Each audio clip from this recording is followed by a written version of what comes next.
Hello, and welcome to another episode of GBH Amplifies, here with us at the Boston Public Library.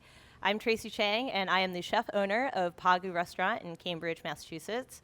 And today I have with us a group of scientists and friends, fermenters, doing all kinds of interesting things in the greater Boston area, as well as in Mystic, Connecticut. I have here Flora Spivak of the Somerville Fermentation Festival. I have Bob Florence here from Moromi Shoyu. And I have Abe Rowe from Aya's Culture Kitchen. So welcome, guys. Welcome here. Thank you. Thank you. Yeah. All right. So we're here today to celebrate all kinds of delicious fermented foods. Perhaps you've had cheese or chocolate or beer before. All of these delicious, yummy things are fermented. And so I've invited our friends here to bring some different treats for us to try. Bob has brought some of his soy sauces, which we're actually going to wait a little bit after the show, and he'll do a little sampling, tasting for folks. So if you stick around, you can taste that. But Flora and Aya, can you guys please talk about some of the treats we have out here on the table? And if anyone's interested, audience, we welcome you guys to come over here and taste. Sandra, who's here in the Mexico World Cup jersey, can help you taste some of the yummy treats here. But yeah, Flora, Aya, tell us about it. Sure. So I brought what I call a funky potato salad. It's just a regular potato salad, but I used a couple of fermented ingredients. So I used some of my own homemade lacto-fermented pickles, some of Aya's miso, and some of Bob's rye soy sauce. And I also have a jar of fermented green tomatoes. Yeah. Awesome. I brought some gochujang cookies. Gochujang is like spicy paste from Korea, and I made cookie with that paste. And I also brought the natto-parmesan spread on crackers. Yummy. All right. And I also brought a little beverage for folks to try. This is our fermented sparkling tea. So I've poured everyone a little bit here. Bob, you've already drank some of yours. I might need to top you off a little bit. And this is sencha tea, which after fermentation tastes a little bit like pineapple, lychee. So there's a bottle out there too for people to taste as you like. Thank you. All right. Cheers. Thank Cheers. you. Cheers. Bye. Kanpai. Yay. Kanpai. All right. So good. Yum. That's All right. delicious. Thank you, guys. Aya, you made that natto spread on the cracker. So maybe you can tell us a little bit more about natto and how you kind of dove into the world of fermentation. Yeah, so natto is Japanese fermented soybeans, and it's very gooey and sticky and stinky. So it's considered one of those acquired taste food. And I lived in Japan until I was 10. And then I moved to Michigan. My mom was a single mom, and she got a teaching job in Michigan. So we all moved to Michigan. And in Japan, I lived with my grandparents, and they would serve natto over rice with a little bit of scallions and soy sauce pretty much every morning as breakfast food, because it's very common Japanese breakfast food. So natto was a very ordinary thing for me. It was nothing special. But when I came to the United States, I couldn't find fresh natto anywhere. And when I was craving for natto, I would go to a Japanese grocery shop, and they only have frozen natto. They import it from Japan, and the texture was so different from fresh natto I was used to when I was in Japan. The flavor is quite different too, not just the texture, right? Exactly, yes. So it's much more flavorful when it's fresh, I would say. So I missed the flavor, and I realized how, food can be a part of your cultural identity. And yeah, so I then studied in Kalamazoo College, studied biology and psychology, and moved to Boston to work for MGH, doing a research job. And during the pandemic, I was really bored with a lot of free time, so I started making a bunch of fermented food like kimchi, sauerkraut, yogurt, and natto. And I realized the process of making fermented food was really similar to science experiment. And I was actually good at it. And that's how I got into making fermented food, including natto. And so at first, were you like looking up recipes? Were you watching YouTube videos? Or, I mean, you have just like a little bit of background in cooking from just kind of like every day making breakfast, lunch, dinner type of Japanese cooking. But in terms of like formal training, like how did you, you know, like go from 0 to pro? Well, initially, very, very beginning, I was just searching recipes online and making them, but they were not that good. And I decided to reach out to some professional natto makers in Japan and Korea and Canada. And I ended up visiting 7 or 8 natto makers across the globe. And that's how I learned like tips for making natto. There's so many tiny little tips in the process of making natto. And people were so open to sharing those little secrets? Yeah. Yes. Natto makers are very nice people. Wow. And then you found a mentor in one of those people that you reached out to. Yep. So during pandemic, I was actually before pandemic, I was actually eating this natto made by Charlie Kendall. He runs this business called Kendall Foods in Western Massachusetts, and he makes really great natto. But during the pandemic, it was really hard to get his natto because of distribution challenges during the COVID. And I really liked his natto, so when I decided to create my own business, I reached out to him. I just called him and asked him if he could give me some advice. And he was very generous. He kindly invited me to his farm, and he showed me all the equipment he uses, and he taught me how to choose the beans and everything. And we're staying in touch even today, and he's been a great mentor since And then. his business is still going today? Yes. Wow. Yeah. And he didn't think like, oh, you're going to, I don't know, like steal these secrets and open your own big business, or, you know, like he was very open to sharing as well. Yeah, I actually asked this question to him, and he said he was actually happy to learn somebody else, like somebody in younger generation was thinking about starting natto business because he was really lonely making natto for this past 50 years.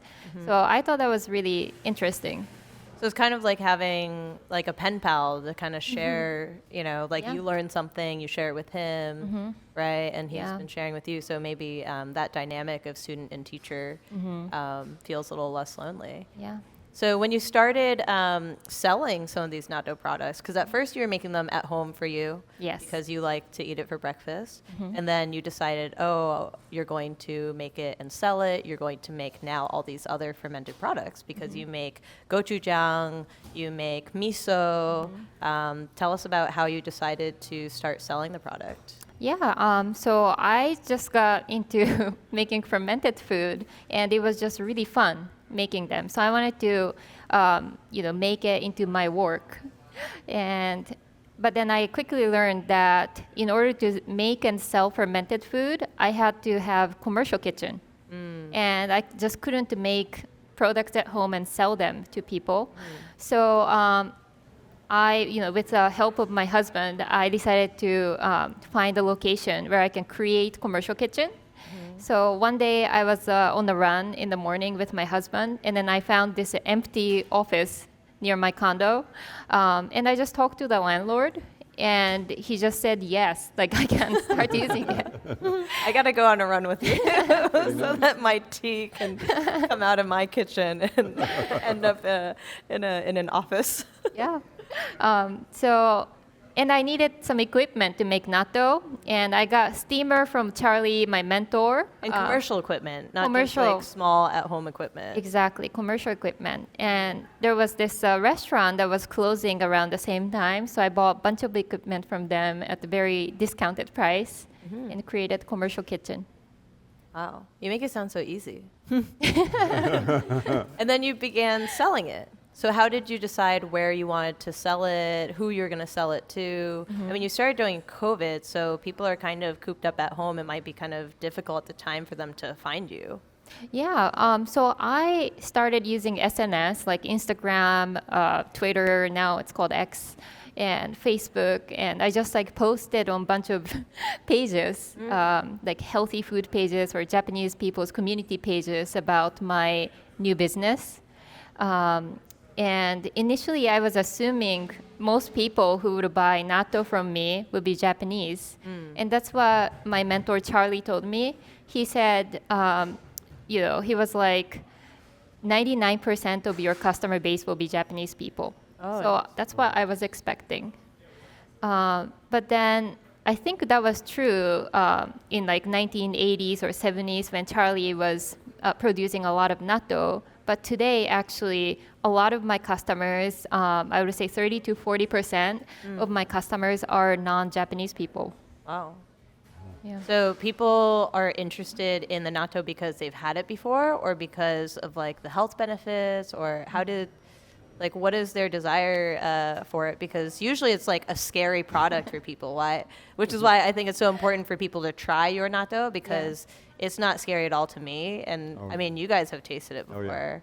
And it's just not what I would think as like the first thing I might try from someone making fermented things. I'd be like, oh yeah, miso. That's a lot more approachable. Or a gochujang cookie, right? But natto, I mean, 40% being non-American and liking and continuing to come back and purchase it. Like, what do you think they were doing with it, or who were they? So I think one of the reasons people want to eat natto is probiotics. That's a very obvious reason. But another surprising thing I found out through doing my business is that a lot of customers get recommended by their primary doctors to eat natto in order to take vitamin K2 to strengthen their bones. Okay. So a lot of people ask me how much vitamin K2 is in my product. Yeah. Wow. We all need a little more K2. Yes, we do. Yeah, I only have a K9, my pug, but I have two of those. I could use a little more K2. So I selfishly really love your products. In the last omakase that we held at PAGU, we held some around New Year's time as well as Valentine's. Actually, we're going to do some in July as well. But I featured probably almost all of the products. And the freeze-dried natto was, I think, one of the most interesting things, because I had people saying, what is that flavor? I think it was just sprinkled on top. And of course, everyone loves to eat tuna, and I had done like a torched tuna belly with caramelized onion, but just sprinkling a little bit of that on top, and they were like, ooh, wow, that like aha moment. It really took like my dish from being something that people can find in many other restaurants to something that was like, wow, I've never tasted something like that in that way. Thank you. So I credit you. Oh, nice. So good. And Bob's soy sauce too. Many of your soy sauces were on the menu there too. So your shop in Arlington now, tell us about how we can visit it. Like, you have an honor system set up. It's like 5 minutes from my house, so I go all the time. So we have a honor system farm stand in Arlington, 75 Dudley Street, and you can just grab whatever you need from there, and you can just send us money via Venmo or QR code, credit card payment, or cash. And you are required to put a code to open the door, and the code is actually written on the door. Just like the bathrooms here. Yeah. They give you the answer before you take the test. Yeah. I just completely trust people who like fermented food. And we've never had any incidents like stealing and stuff. So yeah. No raccoons breaking in. No raccoons, no bears. Yeah. And then people also can order online with you as well. Yep. We also have an online shop, and we ship in everywhere in the United States. Yeah. And the community of folks that you found who are taking your products and then playing with the food, right? Like, they write you about how their making different things with your natto, with your miso, Yeah. blending things into smoothies so that they can take in all those K2. Like, what else are they making? So one person told me that they like mixing natto in their chocolate milk and give it to their kids, wow. which was very surprising, non-traditional way of eating natto. I don't know why. So my kids happen to be in the audience today, and hi kids. Oh, they're listening. And I don't know why I didn't just blend them some natto with chocolate milk instead of giving them my phone and my laptop. I should have just done natto chocolate milk. They'll be very healthy. Yeah, they'll live forever. Amazing. So, Bob, you too kind of had this previous life of, scientist of sorts, as well as a few other occupations. Bob is like Quite a few. and then you decided to kind of career switch and go, 1,000% into soy sauce, misos, other products, and you also had a mentor. I do. Right? Yes. So tell us about that. Yeah, so, Tracy, first of all, thanks for having me here. I was really excited to be here. Yeah. Thank you. Excited to join Flora and Aya. Yeah. So I started traveling to Japan when I was in my 20s, so a long time ago. I'm kind of old now. But I spent a lot of time in Japan because I was in the automotive business, so I was selling products to the automotive companies in Japan, and so I spent a lot of time eating Japanese food that I fell in love with. But I also spent, on the weekends, I'd spend time in grocery stores looking at all the different products that were there. But one of the things that I noticed that was remarkable is there was like 25 different soy sauces on the shelf, and I'm like, why do we need 25? Because I was so used to it in the U.S. You've got maybe one or two Yeah, you have like Kikkoman. soy sauce. Yeah. So it kind of blew me away, and it also piqued my curiosity around why are there so many and what do they taste like? So I'd buy them and bring them home and start cooking with them. So put that on the back shelf and roll forward a number of And years. of all things, I mean, like my kids will go pick out like 10 different Pockies, but you were picking out soy sauce. Like, why soy sauce? Like, why not Pocky, potato chips? Like, there's other things. I mean, maybe you pick those too. There are a lot of other things, but it was such a remarkable product that had such depth of flavor that I think the first couple of tastes of that type of soy sauce, I was hooked. It was like, it's just really amazing and not like anything I had ever tasted before. And I had grown up in Syracuse, New York, which really didn't have a large Asian food offering at that time. And so kid from Syracuse going over to Japan and just playing around with different types of cuisine that I had never been exposed to was really exciting, and I was really curious about it. So that kind of formed the basis of that exploration, yeah. Yeah. But you continued doing other things before you actually dove into the soy sauce making. I did, yeah. So I put that on the back shelf. My division was sold to the Saudi Arabians, and then I went to work for one of my customers, which was Apple. So I stayed in Asia, and I was working at building factories for Apple Computer over in Asia for years, including in Japan, Korea, China, and Taiwan. So I was just traveling all over Asia. It occurred to me that as we were building all these big factories, we were also plowing over a lot of land.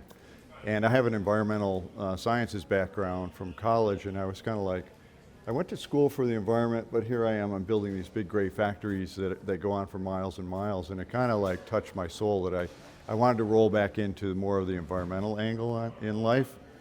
So I started to look around at some of the exciting things that were going on in renewable fuels and chemicals. So an effort to look at what can we do to turn away from petroleum products and get into renewable fuels and chemicals. So I went to work for a fermentation company, a startup, and at that time there was like 30 of us at the time, a company called Solazyme, where we fermented algae and we made oil. And so you take that oil and then you can convert the oil into either cooking oil or you can convert it into diesel oil or aviation fuel. And this was early. It's really exciting, yeah. I mean, how long ago was this? So that was like 2010. Because now algae oil, if you guys check your grams, I don't know, it's like Oh, yeah. showing up on my feed. yeah. Absolutely. But it's trending. It's trending right So now. that algae oil actually comes out of the factory that we built outside of Sao Paulo, Brazil. So we built a big factory. Technically, we had a lot of success with the product. So producing oil from algae is very technically viable. It's not as economically viable as one might think. So we actually went broke doing that. So I pivoted into continuing the exploration of fermentation at home, which included rolling back into that soy sauce that I finally remembered.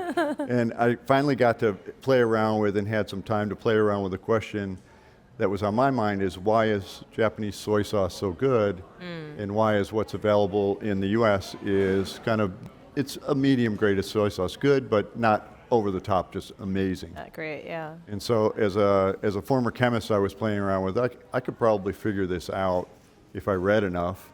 And so I was reading everything I could do, similar to what you were doing, Aya. It's like, read everything you can. How does this happen? Obviously, Before basic AI. fermentation. No AI on No that. AI to help you. No, actually not. So I've been doing this almost a decade now when I started.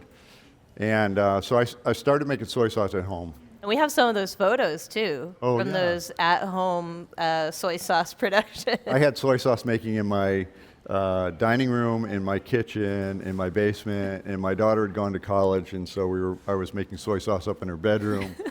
And my wife was like, "When are you going to move out of the house?" It's such a good use of space, though. You know, you're making like every single square foot efficient. Oh, it was all over. So the whole house, including my wife and me and my dogs, all smelled like soy sauce. And Debbie was like, "Are you ever going to move out of here to actually make this real?" And I was still like at home hobbyist, if you will. But at the same time, I asked a chef friend of mine if he would try my soy sauce, and it's James Wayman, who's now my business partner and a restaurateur over in Mystic. And I asked James, I said, "Will you give me some feedback on the soy sauce I'm making?" And so I brought him some samples, and I had little samples that I had made in my basement setup. And James, not only did he taste them, but he ended up putting it on his menu at Oyster Club over in Mystic, which at that time was one of the best restaurants in Connecticut. I mean, James is like, he's a hero. I mean, this guy is a James Beard nominated chef. He's got multiple restaurants. Absolutely. On top of that, he's got a wife and kids. And I mean, he's so generous. He gave us his ramp spot when we wanted to go ramping a few months ago. And that was a wonderful ramp spot, wasn't it? No one gives up their ramp spot. I mean, he did throw us off the trail a little bit because we had to look an extra hour for It was a great day. And I have a ramp soy sauce in the making right now, so as a result of that. So James put it on his menu, and I've never looked back. He started talking to other chefs. He's very well connected in the chef world, and other chefs started buying from me. So I'm like, okay, this feels kind of real. And so we started looking around for commercial space in Mystic, which actually took me a year to find a space, again, over COVID. It's like, okay, there's some empty space available. It's an ex-batting cage that had AstroTurf on the floor. I didn't know that. Yeah, we ripped up the AstroTurf, renovated the whole thing. It's about 5,000 square feet, and we put in a fermentation area for making Moromi soy sauce, and then we put in another area as a commissary for James's restaurants to make baked goods and pastries. So we share that space even today. That's been about 6 years now that we've been in that space. But even before you built the commissary, you also sought out mentorship, right? I Like did. you had to get Japanese people to also say that your soy sauce is pretty good. I was making probably the best soy sauce that I knew how to make based on the knowledge that I could access at the time, which was very limited. And I knew my soy sauce had many flaws at the time, or the potential for flaws, because it was a little variable. So I wrote to the CEOs of 15 soy sauce makers in Japan. And basically it was a 2-sentence note on email that said, "I'm Bob, I make soy sauce in America, and I'm coming to Japan. Would you mind if I stop by and we talk about soy sauce?" And you were in English. In English. And so I sent the notes off through email. And small businesses, not big businesses. Not big ones, no. I didn't go to the big industrialized soy sauce makers. I went to what I would consider to be artisanal soy sauce makers that still were really on the high-end craft side of it. Like people who also maybe had about 5,000 square feet. They had more than that. Okay. So, but a couple of them were actually mom and pop stores. So they were manufacturers. So it was a family operation with family members and a couple of helpers. But anyway, we ended up out of the 15 CEOs, 3 of them said, come on over, and we went over and I talked to them and learned the ins and outs of soy sauce makers, of which GBH Shoyu was kind and generous enough to share their engineering staff and actually analyze my soy sauce and gently tell me all the flaws that were involved in my soy sauce. But I thought it was fascinating because they could taste my soy sauce and they could tell all the way back to the original part of the process where those flaws came from. And they gave me guidance to say, well, if you improve here and you improve a little bit here and you improve a little bit here, you can make some really good soy sauce. But you're not far off. Yeah. Pretty good. But if you try this, so I went back home and I incorporated all those suggestions into the factory that we ended up building. Yeah. And so did they do that just by tasting it, or they put it through multiple people or multiple machines? It's a little of both. Yeah. So one of the engineers at GBH Shoyu, Kosaka-san, is really the nose, if you will. So he's a taster. He's on the Japanese tasting standard for soy sauce. So he's got a really, really great background in terms of being able to pour soy sauce and just taste it and tell based on that experience of what's going on with the soy sauce. But they also have analytical capability, which I didn't have, to really tear apart the soy sauce and analytically tell you, okay, what's the nitrogen content, what's the pH, what's the salt level, analysis. That's what's the turbidity. So all those things that are to the Japanese standard for soy sauce making, and then could tell me where the deltas were, the gaps between my soy sauce and the Japanese standard soy sauce. And then, not only that, but suggestions as to how to improve it, which was wild to me. Yeah, very generous, and I'm very appreciative. Yeah. And now your soy sauce is Good Food Awards big winner, right? Oh, yeah, like this past month. Yeah, that's like a huge award. I'm so happy about that. So we submitted, actually the last 3 years we've submitted soy sauce entries into the Good Food Awards. And this year we were awarded Best in Pantry, so we're going down to the Good Foods Mercantile this weekend. We're going to a little award ceremony on Saturday, and then we'll do the show on Sunday. So it's really a wholesale business. Yeah, it's huge. It's the Fancy Food Show. It's happening this Sunday, Monday, simultaneously, Tuesday at the Javits Center in New York. That's a huge center. I've been to this event several times before COVID, and after. I went last year with Mark. We jumped on the train for a day. But if you've ever been in the Javits Center, like you think of the convention center here in Boston and you think that's big, the Javits Center is huge. I don't even know how many square feet it is. It's massive. And it just gets filled with all these different CPG food vendors, right? Consumer packaged goods. And soy sauce is just like one little section compared to beverages and cheeses and, charcuteries and all different kinds of foods. Well, it is a huge event, and well attended. Section. You're going to be in the Good Food Awards section. I'm in the Good Which people go to first because it's such a big place that you can't cover it in one day. No. So people want to go to specific zones first, and the winner's zone is a really good place to start. Come on down. So to give you a sense of the size, I'm in booth 7316. So 7,316. So if they started at 1, which I don't know if they did, there's a lot of booths there, and I'm not the last of them. Well, what I really appreciate about both you and Aya is that it seems like you guys have unlocked some of these secrets. You've done so much research, due diligence, with 15 plus, and I don't even know how many people you talked to. 8, 9. Yeah, so over 24 people, and you guys have been doing this for like the last 6 years, right? Yeah. Plus, because you had the business for the last 6 years, but even before that, you guys were experimenting, and you guys have also decided that you're going to stick to soy sauces and a few other things that you make, right? You do some misos, you have a hot sauce, but you're really focused on the soy sauce. Really, yeah. And Aya, similarly with the natto, yes, you have the miso, the gochujang. I love all the products, but you really dig deep into the natto. I think there's something to be said about this kind of One, like craft and dedication, and two, like the Japanese spirit of kaizen, right? Wanting to have this like continuous improvement. I don't know, in this day and age, like people kind of want to keep creating and creating new things, and innovation is oftentimes described as, you know, creating something brand new or Yes. doing something very different. And I feel like, you know, there's less appreciation for taking something really good and making these micro improvements and continuing to push on that. And every day, if you're trying to be a better version of yourself, like that's important lesson to teach our kids, right? It is, yeah, I think so. I think so. Every time I go to Japan and visit with my mentors, I write down a couple of pages of questions. And after doing this a while, I'm really surprised how many questions I still have. Yeah. It's like, because I just continue to make things and observe things, and as you're creating the soy sauces, it's like, why did that happen?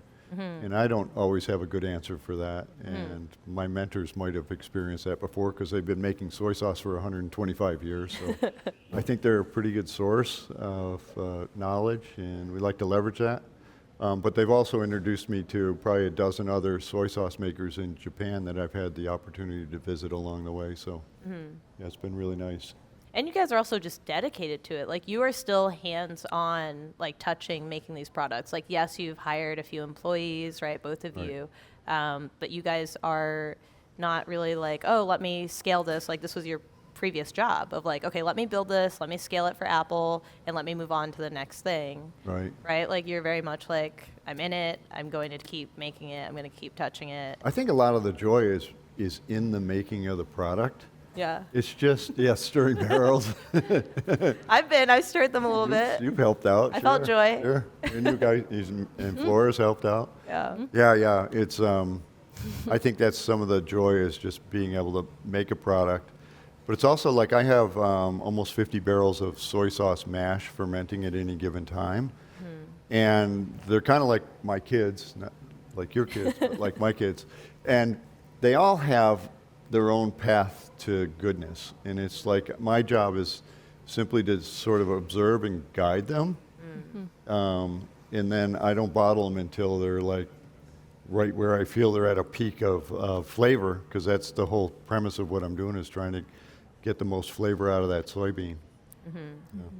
I think another little fact with soy sauce that is not understood is that industrial soy sauces aren't made with whole soybeans anymore. They're usually made out of defatted soybeans, or what's called soybean grits. And so you harvest soybeans and you squeeze out the oil, and then what's left over is the soy grits, or defatted soybeans. Taking out the oil actually takes out a lot of flavor. And so by making soy sauce in the method that I do, which is whole soybeans, it captures a lot more flavor. And so that style of soy sauce was what I was seeking. When I started this business, I didn't know that soy sauce wasn't made out of soybeans anymore. I mean, industrial at large scale. Right. A lot of the artisanal soy sauce makers that I made still embrace that old school whole soybean soy sauce that really creates just amazing flavor. I love that. A little secret there. Yeah. All right. And Flora, you met Bob and Aya before the Somerville Fermentation Festival. So I'd love to kind of rewind, flashback to then. And you know, you were at the time working at Harvard, kind of putting together a conference of sorts. Well, so I, at the time, was not currently working at Harvard. I had been a TA for chemistry and biology courses at Harvard for several years before this, but I did have that connection with Harvard. And then they reached out to me in February of 2024 saying that as an added-on component of their annual microbial sciences symposium, they wanted to include a fermented food dimension. So basically, the symposium was a series of talks, and then off of the room where the talks were taking place, we had a setup of 5 vendors, not selling, but giving samples of their fermented foods. So they contacted me with this idea in mid-February. The event was April 20th, and my official start date was March 1st. So I had about a 7-week lead time to contact and set up, these 5 vendors to give samples of their products. And I had to think very carefully about how do I want to represent the wide, vast world of fermented foods in 5 vendors.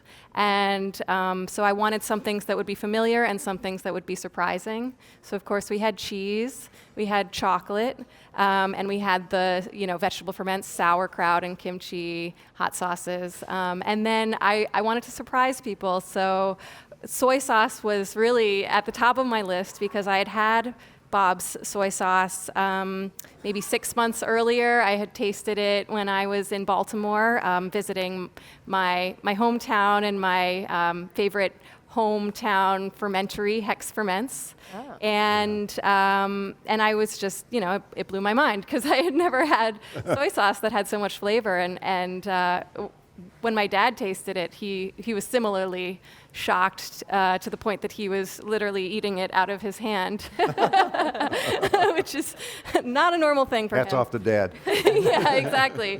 And I knew that Bob was in Connecticut, so close enough to maybe make the trip. So I secretly contacted him before I was officially sanctioned to begin my work. Oh, that's right. I sent him. I sent you a message through your website, and So you drove to Mystic?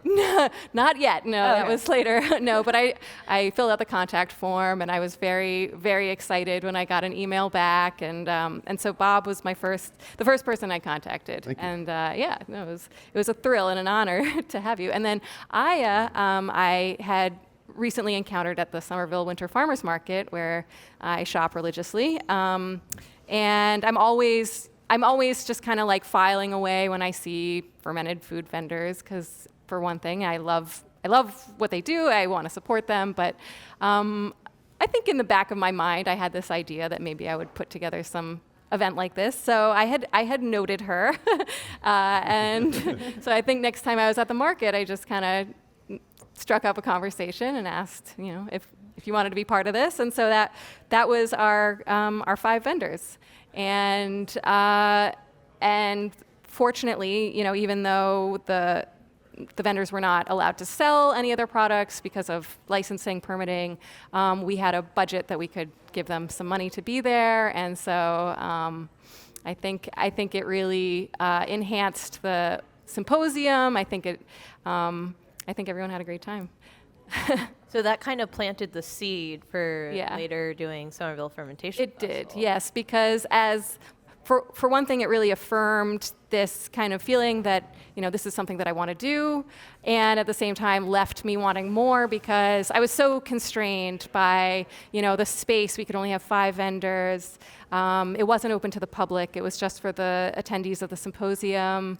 We couldn't do these kind of add-on features that I was really excited about from my experience with the Boston Fermentation Festival, which is a no longer existent festival that was around at the time that I was getting excited about fermentation. So there were these components that I really wanted to bring in that I just wasn't able to.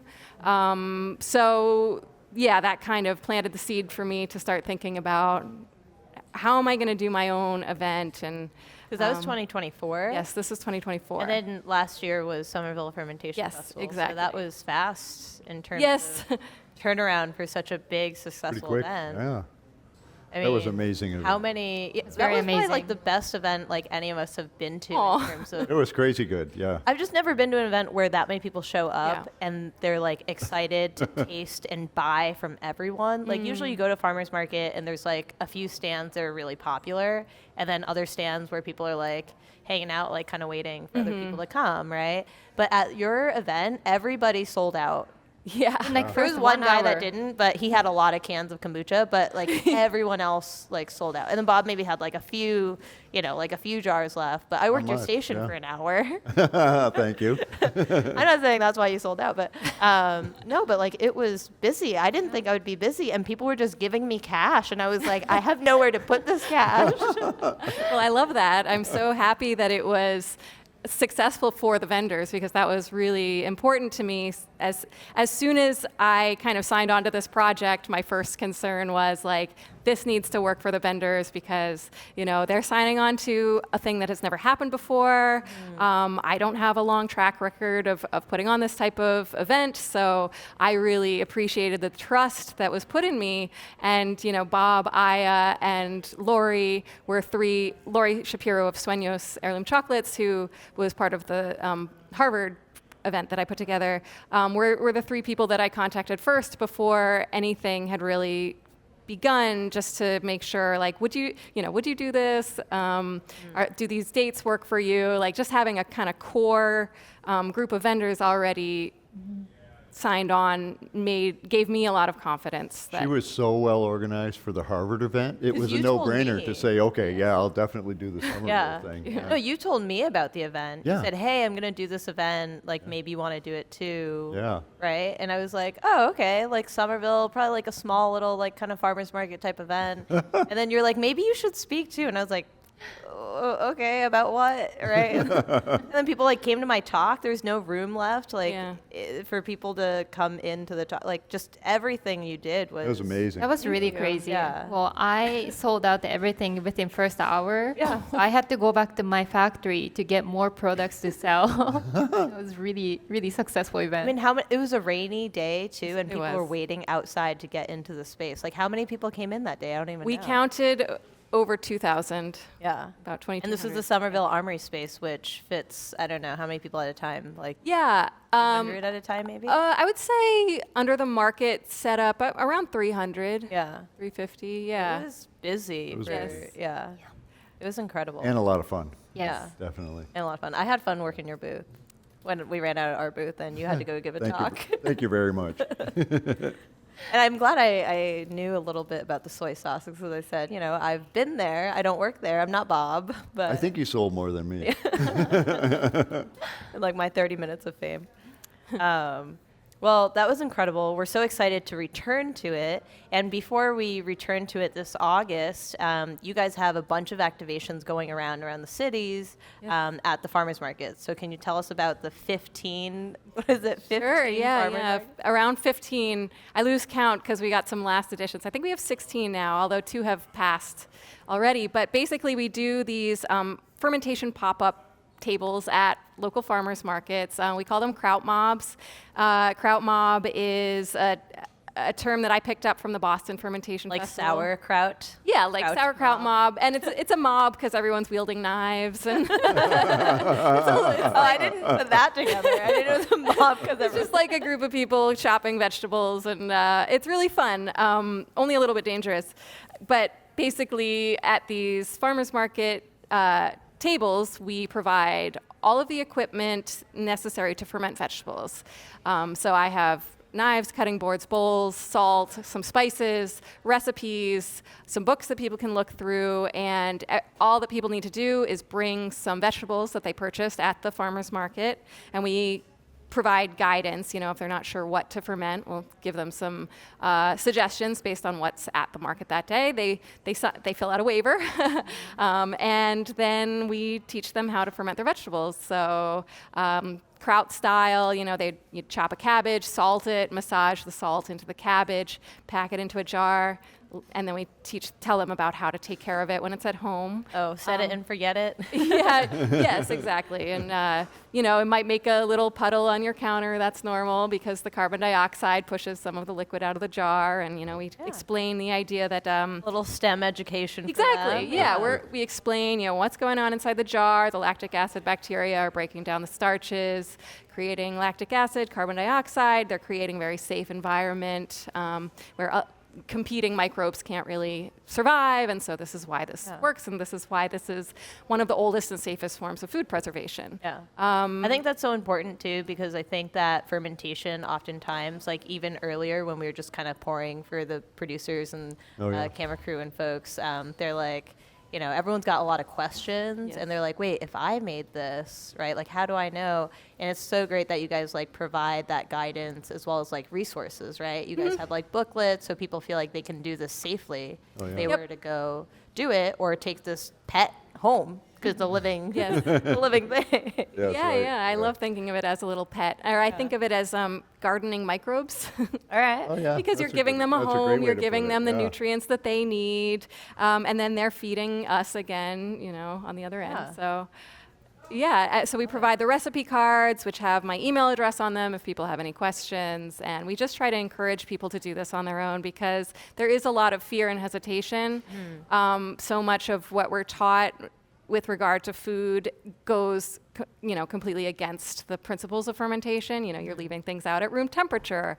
You're not sterilizing. You're really encouraging the growth of bacteria. So how do you know that it's safe? And so people have a lot of understandable fear around that, and we just try to kind of explain why this is not something to be afraid of, because anything that could go wrong in terms of vegetable fermentation would be detectable by the senses. So you would see mold growth, you would smell that something is not the way that it's supposed to smell.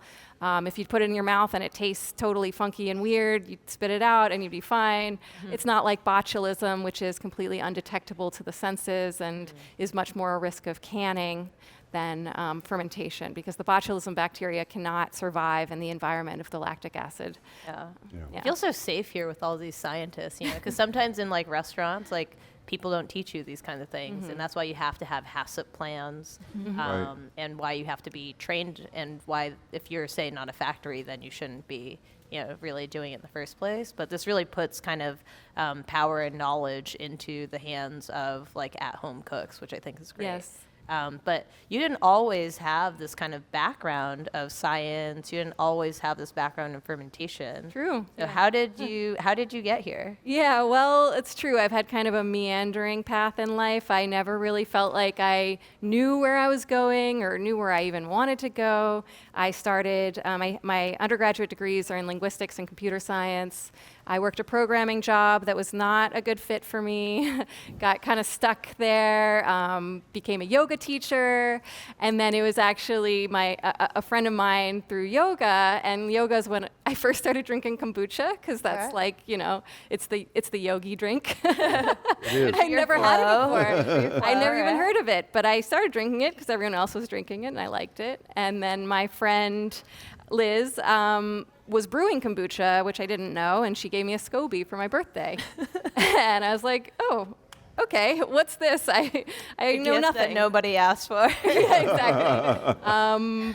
But I took an interest in it because I searched the internet, what to do with it, how do I take care of it. I found a fermentation blog, and I think probably most of you guys here would agree that once you get interested in fermentation, it's usually not limited to one thing. You kind of develop an interest in fermentation as kind of an idea or as a process. And so I saw that there was sourdough and there were pickles and yogurt, and all of these foods that I was already drawn to were kind of unified under this category of fermentation. So I got really interested, and I started making fermented vegetables, and later that year was introduced to the Boston Fermentation Festival, which was really kind of the inspiration for the Somerville Fermentation Festival, because it had all of the components that I brought into my version, which is the vendors representing a wide variety of fermented foods,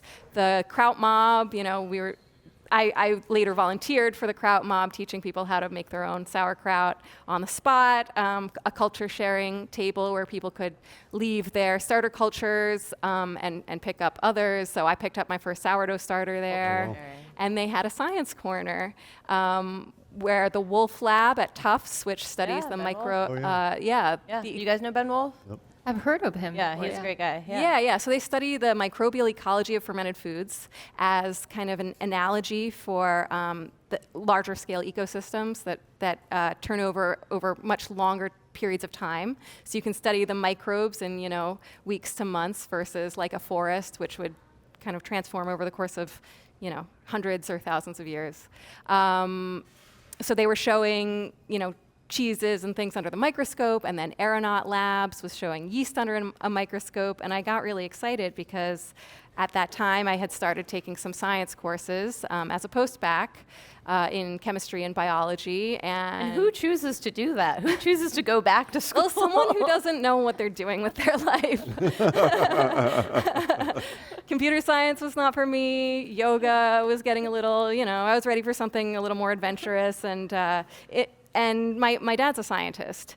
I had always stayed away from science because I had just really had a lot of trouble grasping it in school. But I was thinking maybe I would go into environmental science. I wanted to do something that felt meaningful to me and important. So when I was thinking maybe I'd do environmental science, my dad said, well, you've never taken chemistry. You have to take chemistry if you're going to do any kind of science. So I said, okay, fair enough.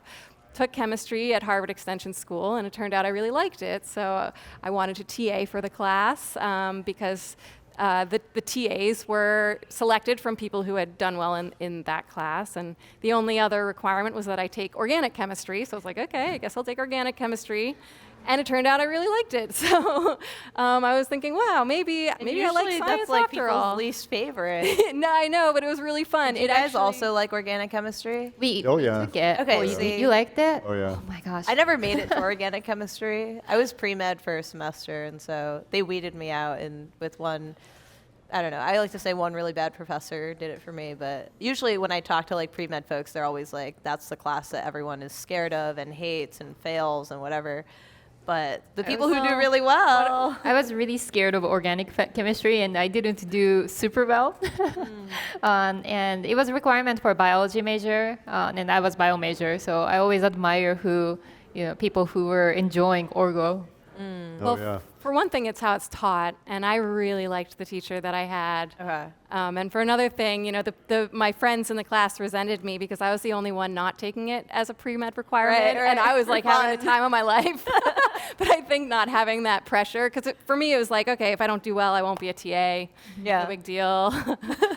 They were all like, this is so unfair. I think the wonderful thing about chemistry, fermentation, and cooking is it's done by people who like mixing things together. So, Yeah. I mean, it's like taking raw materials and creating things that didn't exist before. So it's the Now I'm same. wondering if I need to go back to school and take organic chemistry. You can do that, yeah. Or just I can tutor you. Yeah, I know, you're the TA. I could just take it right here. Yeah. That could be fun. Yeah, no, I love Orgo. It's really fun. It's problem solving. It's like puzzles. Yeah. Drawing pictures. I like and puzzles. Yeah, it was, All it right, was very we'll bring fun. the kids in too. I mean, they're 5 and It 6, is but they fun. could learn some organic chemistry. Yeah, Start 'em really young. take to it. So you were doing the organic chemistry. You were loving the science, which you never loved before. Right. And then you were also hosting these dinner parties. Ah, yes. So, so what happened is I met Aeronaut. I met the owners of Aeronaut. They were showing yeast under a microscope, and I was like, they had a little in-house lab. They were doing yeast experiments, and I asked if they would, let me help out, and they did. And then I quickly discovered that I actually don't really like working in a lab that much. So I became a bartender instead Nice. at Aeronaut, and I did that for several years. Still and mixing things Yeah, together. still mixing things. mostly pouring things in a glass, but it was very fun, and I could, talk to people about the process. Cathartic, like yoga. Sort of. Yeah, but that's where I met just a really wonderful community of friends who, we all had a similar interest in beer, and fermented foods weren't far off, so I started throwing these parties that were originally a way of using up all the sauerkraut that I had. So I threw Reuben parties.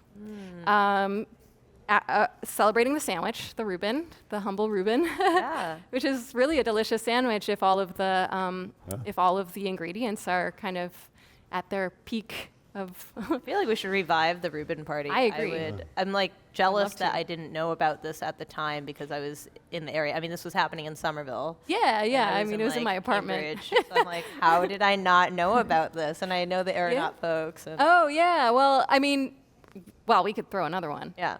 Well, you're still throwing these parties. Now you're doing the bagel brunches. Yes. It's coming up in like 2 weeks or Yes. so. And Yes. that's like ahead of the Somerville Fermentation Festival. Exactly. So these parties continue on. Yes, so this Flora kind is of still here with us. whet my palate for food-themed parties because I found, and I really believe that if you want to have a really good, fun event, you need to give people good food.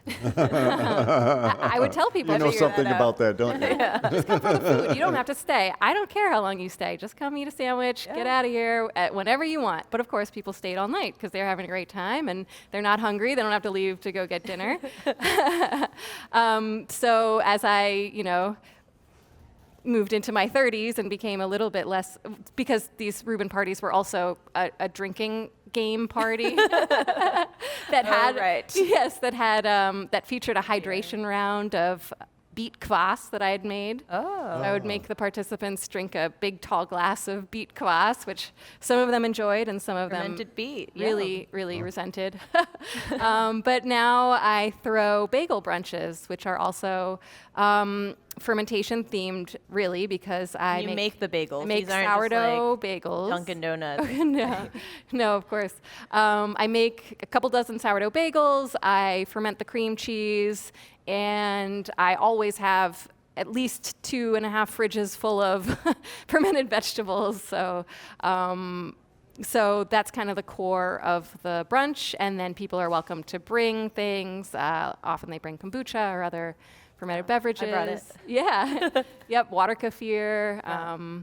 And we just kind of have a good time. So this was something that I had started doing a few years ago. It became my New Year's Day party. I would do these bagel brunches because I figure people need somewhere to go when they're hungover and nothing's open. But when I started planning the Fermentation Festival last year, and I reached out to Jeremy Oguski, who was the organizer of the Boston Fermentation Festival, he told me, well, the first thing he told me really was like, you can't do this by yourself, you need help. And I had no idea where to get the help. So he said, well, at the time that the Boston Fermentation Festival was around, they were doing these fermentation dinners and hosting gatherings that was kind of building community. And I thought that sounds like a great idea. A fermented dinner seemed kind of intimidating to me, but then I just kind of put it together, like I'm already doing these bagel brunches. We'll just do a fermented bagel brunch. And I sent out, he sent out an email on my behalf to his entire email list, and we got a bunch of strangers in the house, and it was great. And many of them became kind of my core team of volunteers. Wow. And we continue to do these brunches periodically to build community, to get the help that we need, and they're just fun. So yeah, we have one coming up on July 12th. Awesome. And Jeremy Oguski is actually going to be there for that one. Right, He'll be visiting. He'll be back from Africa. Yeah. 'Cause now he lives there. He lives in the Gambia. Yeah. Oh. Well, I met Jeremy when I was doing pop-ups as well. So kind of our worlds are all kind of interconnected. And my restaurant, in terms of, people ask me all the time, like, how do you build a restaurant? And I also started from doing, working in restaurants, but starting with pop-ups and dinner parties. So I'm like a huge believer that dinner parties are more than just, a night to eat something amongst like friends or strangers. But I find that they're incredibly, restorative for people who might be wondering or wandering or, looking for something or not even know that they're looking for something. But there's always something that you'll find. There's always, my husband likes to call them Easter eggs. Not to be religious or anything, but he always calls them Easter eggs in terms of, there's always like this little surprise that you'll find that you might not even know that you're looking for. And I find that happens often at dinner parties, which is why we continue to do them. Even though I have a restaurant, we continue to do dinner parties. Yeah. So I do want to thank you guys for joining us today, Flora, Thanks for having Bob, us. Aya. Yeah. Thank you. And to remind folks how they can find all of us. So Bob, they can find Moromi Shoyu at moromishoyu.com, Correct. as well as locally at a few stores here. You want to shout out some of those shops? Yeah, we're here at Formaggio Kitchen on Huron Ave. We're at Fred's. We're at Sienna Farms. We're Mama's at Mama's. Grocery. Yeah. We're in quite a few places around, Yeah. in and around Boston and Yeah. Cambridge, yeah. So if you guys know any other retail shops you should be in, let us know. Hey, let in me the let me know, mushroom shop. sure, yeah. And stick around because Bob's going to do a soy sauce tasting. So right after we jump off set, you can go taste a bunch of his soy sauces that he's brought today. And Aya, you can find Aya at Aya's Kitchen. Or ayasculturekitchen.com. Yeah, Aya's Culture ayasculture.com. Kitchen. No, sorry. ayasculture.com. ayasculture.com. And then you can also find her in Arlington, 75 Dudley. Yep, the farm stand and also a couple stores like Yeah. Cambridge Naturals, Pemberton in Cambridge, and Maruichi, Arlington. Great. And then you can find Flora at several of these farmers markets coming up. You can check out the website. You want to shout out the Somerville Fermentation Festival? Yeah, so the website is somervillefermfest.com. You can follow us on Instagram at SomeFermFest. And yeah, I'll be at a bunch of markets this summer. So the whole schedule is on our website. We'll be in Brighton, Union Square this Saturday, Medford, Great. Davis There's like Square, a dozen more. all yeah. over, yeah. Yeah, so You check go out all the the way out to website. Lexington. Right, yeah, I'm in Yep. Lexington. And yeah, you'll have knives, you'll have cabbage. We'll have the whole mob set up, yeah. I have this like cartoon in my head that I want to draw for you of like a cabbage holding a chef's knife. I would love that. 'Cause I didn't know the kraut mob meant that, but to me now it I only recently put it together myself when I saw all the knives on the table. And I was like, that looks unsafe. But we try to guard them carefully. So yeah, please go find our friends, and you can find all of us at the Somerville Fermentation Festival, August 16th. at the Armory for the Art Center in Somerville, 11 a.m. to 4 p.m. And if you get 11 there to 5. Oh, 5. We also have a ticketed early access hour from 10 to 11. So if you want to get the first pick of everyone's Before products people before run they out. sell out Yeah. and before the lines form. and you get the free get tote bag, right? Yes, The you get a free tote bag with it. Yeah. So yeah. Yeah, I encourage you to get the VIP ticket, the early thank you. early access Yeah. VIP Yeah. ticket. Totally. So thank you for joining us today. If anyone has questions, please come up. Bob's going to do the soy sauce tasting. And I do want to also thank our producers, Sandra, Lauren, Juan, Maddie, and Steve. Not Buscemi, but Steve. Yeah. Barachi. Join us next time for GBH Amplifies. We'll be back here in September. We'll be taking a little bit of a break in July and August, so we'll be back in September. You can find me here the last Thursday of September. I'm Tracy Chang from PAGU Restaurant. We'll see you in September. Thank you.